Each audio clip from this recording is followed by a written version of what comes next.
Okay, so you can also calculate an effect size for a dependent t-test, just like you would for an independent t-test.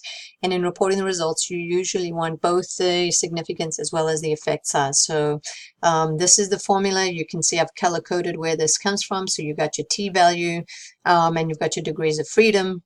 You calculate that out, and you've again got the correlation, the Pearson R, or you've got the Cohen's D. So you get two different types of effect sizes here.